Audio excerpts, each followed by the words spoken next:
That's right. Now, what are your plans to improve education and innovation? Education and innovation, I forgot to mention, a few years ago, a couple of years ago, we ran what we call Africa Innovation Challenge. We wanted Africans, look at Nigeria or Africa as an ecosystem. What happens, what works in Uyo does not necessarily work in France, because it's a different terrain. What works in Washington, D.C. may not necessarily work in Auron because it's a different terrain. So we wanted the people to look at your terrain and formulate solutions to solve the problem in your terrain.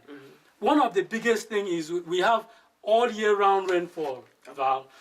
God has blessed us, or nature, that I tend to call it, has blessed us with rainfall. We have a lot of rainfall. We could be innovative in making sure that we harvest this rainfall village by village to drive a small turbine. See, we cannot all depend on government. We have innovation has to kick in. We can harvest this rainfall into a lagoon. And then let water come out of that lagoon and drive a turbine to generate electricity to power the village. Maybe it may not be enough to do manufacturing, but at least it will power a refrigerator.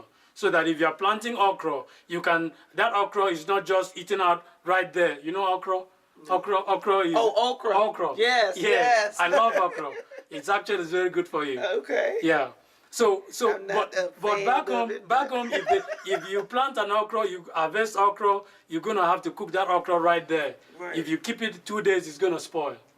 But if we have a turbine that is being driven for, again, village by village, village A can harvest rainfall into a lagoon. Village B can do the same. Village C can do the same.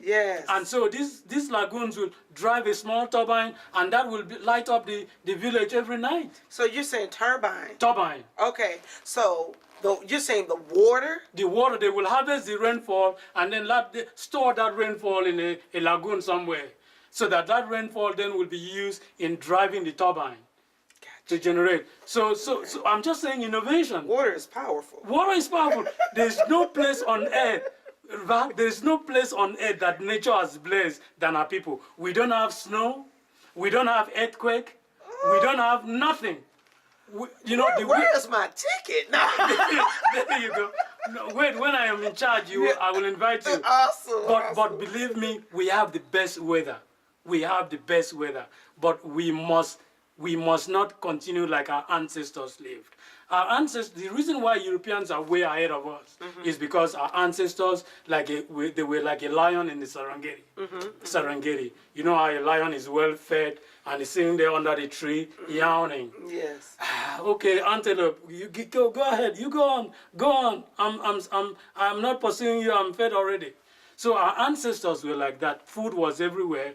There was not too much competition on resources, as opposed to now. Right now, we are about nearly close to 160 million people. We are the biggest population in Africa. The closest is probably People's Democratic Republic of Congo. Then you have Egypt. But Ivory Coast, like I talked about earlier on, is only 23 million. But Nigeria is about nearly 160-something million. So we have a huge population and they are youthful. So what I'm saying is, if the youth really want to change, then they have to put the right leaders in place. So that's education reform will come into making a child in elementary school. The teachers will change the curriculum, not the British. We're still running the British curriculum. Let's change it to the United States curriculum, where we believe in practicality. Tell the kids to bring sticks. Elementary school kid, bring sticks. When they bring the sticks, tell them to build a bridge. Build a stick bridge. Build a stick dam. You know what I'm saying? Use paper to build a plane, build a transport. Put a wheel on something and let it move. So we have to start teaching our kids from that elementary school to start thinking about putting things into practice, rather than the teacher asking what is the law of state the first law of thermodynamics. What has that got to do with knowledge? Right. I can memorize first law of thermodynamics. What has that got to do with my learning? Right. What is opportunity cost? These are examination questions, I'm telling you. Oh, wow. What is opportunity cost? What is demand? What is supply? This is old. This is old. You should be quizzing the kids about application of the Yes. concept. So this is the education reform. We're going to tell the university before a kid will graduate from the university, he has to have a degree. They have to have a degree and an apprenticeship certificate. Yes. You know, if you are want to go into law, know how to run a paralegal. Mm-hmm. If you want to go to accounting, know how to set up a small accounting firm. Yes. You know, these are certificates. So before you get a degree in Akwa Ibom State University, or you have to show a dual degree, it is apprenticeship certificate and also the degree.